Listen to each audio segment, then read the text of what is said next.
पालं चलत्कण्ठमालं शरच्चन्द्रभालं महादैत्यकालं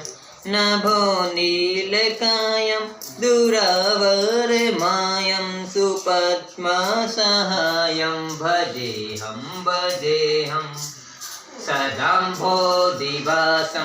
गलत्पुष्पवासं जगत्सन्निवासं सतादित्यभासं गदाचक्रशस्त्रं लसत्पीतवस्त्रं हच्चारुवक्त्रं भजेऽहं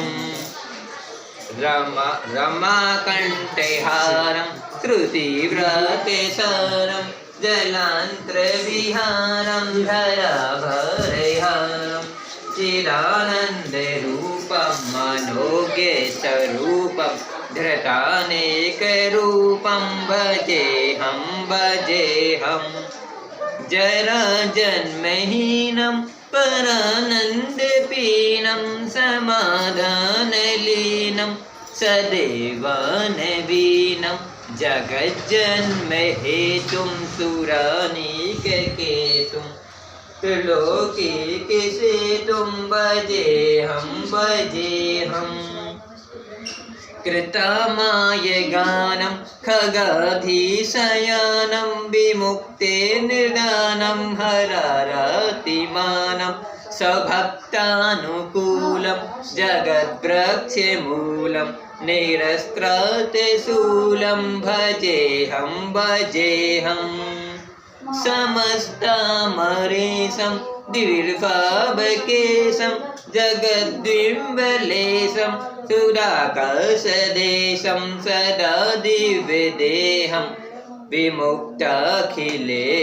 स्वकण्ठगेहं भजेऽहं सुरालीबलिष्ठं त्रिलोकीवरिष्ठं गुरूणां गरिष्ठं स्वरूपकनिष्ठं सदा युद्धवीरं महं बोधितीरं भजे महावीरवीरं भजेऽहं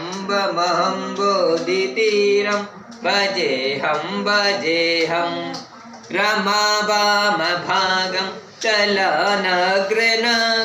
कृताधीनयागं गतारागरागं मुनीन्द्रेषुगीतं सुरेशं प्रीतं गुणोदयरतीतं भजेऽहं फलश्रुति।